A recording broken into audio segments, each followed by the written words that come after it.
மத்திய சென்னை தேமுதிக வேட்பாளர் பார்த்தசாரதியை ஆதரித்து புரசைவாக்கத்தில் அதிமுக பொதுச்செயலாளர் எடப்பாடி பழனிசாமி பேசி வருகிறார். நேரலையில் பார்க்கலாம். இந்த அரசாங்கத்தால் எந்த நன்மையும் கிடைக்கல. ஒரு பால் பாக்கெட்டுக்காக ஒரு முதியோர் அப்படியே அந்த வாகனத்தை தொங்கிட்டே போறார். பால் பாக்கெட்டு கூட கொடுக்க மறுத்துட்டாங்க.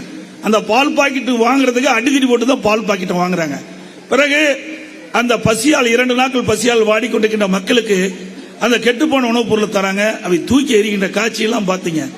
ஆக இந்த ஆட்சியில மக்களை பற்றி சிந்திக்காத முதலமைச்சர் இன்னைக்கு விடியா திமுக அமைச்சர் திரு ஸ்டாலின் என்பதை நிரூபணம் ஆகிட்டது.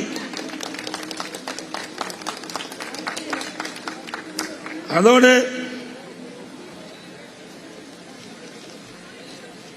திராவிட முன்னேற்ற கழக ஆட்சியில்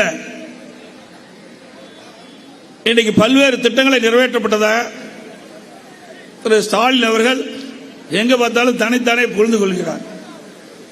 திராவிட முன்னேற்ற கழக ஆட்சிக்கு வந்த பிறகு இந்த 3 ஆண்டு காலத்தில் என்ன செஞ்சிருக்கிறீங்க, இந்த மாநகராட்சிக்காவது இல்ல தமிழ்நாட்டுக்காவது என்ன செய்திருக்கீங்க, என்ன திட்டத்தை கொண்டு வந்திருக்கிறீங்க, எங்கேயுமே சொல்றது கிடையாது. எல்லா தேர்தல் பிரச்சார கூட்டத்திலையும் இவர் பேசுவது எல்லாமே ஒன்னா அதிமுக பற்றி விமர்சிப்பார், அல்லது என்னை பற்றி விமர்சிப்பார்.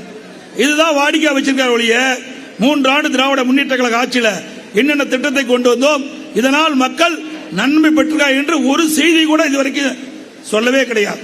3 ஆண்டு காலம் உருண்டோடு தான் மிச்சம். இந்த 3 ஆண்டு காலத்தில் மக்கள் பட்ட துன்பங்கள் ஏராளம். இன்னைக்கு விலைவாசி, இந்த பகுதி மக்கள் எல்லாம், இன்னைக்கு சென்னை வாழ் மக்கள் எல்லாம் இன்றைக்கு தினந்தோறும் வேலைக்கு செல்ல வேண்டும். ஆகவே சம்பளத்து பல்வேறு பணிக்கு சென்றுதான் வாழ்க்கை நடத்தி கொண்டிருக்கின்றார்கள். அப்படிப்பட்ட மக்களுடைய நிலைமை பரிதாபமான நிலையிலே இந்த ஆட்சியில் பார்க்கப்படுகிறது. 1 கிலோ அரிசி இந்த ஆட்சியில் இந்த 6 மாசத்துல மட்டும் 18 ரூபாய் ஏறி இருக்குது. 1 கிலோ அரிசி 18 ரூபாய் விலை ஏறி இருக்குது. இன்றைக்கு என்ன விலை ஏற்றம், பருப்பு விலை அதிகம், சக்கரை விலை அதிகம், மளிகை சாமான்கள். நான் மதுரையில் போய் மார்க்கெட்டுக்கு போனேன். அப்ப இந்த மளிகை மொத்த ஹோல்சேல் மளிகை அந்த கடைக்கு போய் கேட்டேன். அவர் சொன்னார், ஒவ்வொரு பொருளையும் விலை கேட்டேன். உணவுப்பொருளுடைய விலை 40% ஏறி போச்சு. இந்த திராவிட முன்னேற்ற கழக ஆட்சிக்கு வந்து இந்த 3 ஆண்டு காலத்தில், அதுவும் 6 மாத காலத்தில் 40% விலை ஏறி போச்சு. ஆக விலைவாசி விண்ணை முட்டுகின்ற அளவுக்கு விலை உயர்ந்து போச்சு. இதை கட்டுப்படுத்துறதுக்கு இந்த முதலமைச்சருக்கு திறமை இல்லை. ஆக இதனால் ஏழை மக்கள், இப்படி நகரப்பகுதி மக்கள் எல்லாம் கடுமையா பாதிக்கிறாங்க. அதிமுக ஆட்சியில இப்படிப்பட்ட விலைவாசி ஏறுகின்ற பொழுது விலைவாசியை கட்டுப்படுத்துவதற்கு நாங்கள் நடவடிக்கை எடுத்தோம்.